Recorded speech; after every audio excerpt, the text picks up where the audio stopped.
स्थानिक जे आमदार बिमदार सगळे लोक जी मंडळी आहेत, राजकीय हस्तक्षेपामुळे या सगळ्या गोष्टी होत नाही आहेत. मागे मी एकदा नितीन गडकरींना मी फोन केला होता या बाबतीत. मी त्यांना विचारलं होतं, मी एकदा बोललो पण होतो. गडकरींनी मला याचं उत्तर दिलं होतं की कॉन्ट्रॅक्टर कंटाळून निघून गेले. आता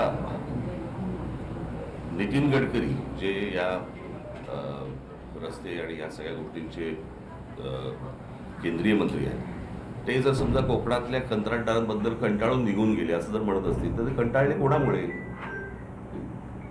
कशामुळे कंटाळले?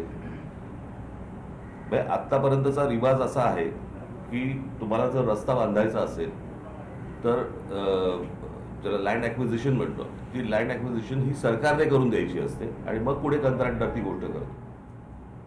हे सगळे रस्ते करत असताना प्रत्येक वेळेला हाच प्रॉब्लेम आलेला आहे की जागा संपादित केलेली नाही, कंत्राटदाराला कंत्राट देऊन मोकळे झालेत, पैसे गेलेत, पैशातनं त्यांचे टक्के गेलेले आहेत आणि रस्ता तिकडेच आहे. हे वर्षानुवर्षे ह्याच गोष्टी होत आल्या, अशाच होत आहेत. आत्ता नवीन बांधलेल्या रस्त्यावर मी आलोय, काय अवस्था आहे नवीन बांधलेल्या रस्त्याची? मला आत्ता हे काहीतरी त्या इथे घेऊन जात आहेत, कुठे त्या बायपास. तर मी त्यांना तेच विचारलं, म्हटलं नुसत्या एका बायपासने काय होणार आहे? बनवलेला रस्ता, नवीन बनवलेला रस्ता हा पण जर खराब होणार असेल ते बायपासने काय होणार आहे? 2 किलोमीटरच्या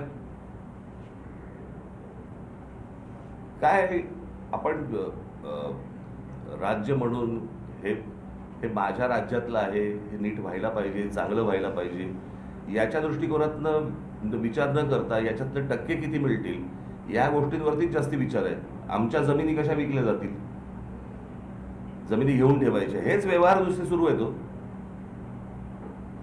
बाकी काय सुरू आहे मला जरा सांगा महाराष्ट्रात? आता हे तिसऱ्या मुंबईचं केलंय, बरोबर आहे? आता हे तिसरे मुंबई हे सगळ्यात जास्ती महत्वाचं आहे. ही तिसरी मुंबई आता काय, तिसरी मुंबई काय, दुसरी मुंबई काय चालू आहे, त्या तिसऱ्या मुंबईची जाहीर केले. आता मी तुम्हाला साधी गोष्ट फक्त वाचून दाखवतो. या तिसऱ्या मुंबईमध्ये काय गोष्टी येणार आहेत तर इथे educational city, medical city, sports city, data centre, global capability centre, संशोधन संस्था आणि BKC पेक्षाही मोठं व्यावसायिक केंद्र उभारलं जाणार आहे. आंतरराष्ट्रीय विद्यापीठ, जागतिक तंत्रज्ञान कंपन्या आणि उच्च मूल्य सेवा उद्योगांना आकर्षित करण्याचा प्रयत्नही सुरू आहे. म्हणजे इथे तिसऱ्या मुंबईमध्ये तुम्हाला काय आणायचंय ते महाराष्ट्राला माहिती आहे का?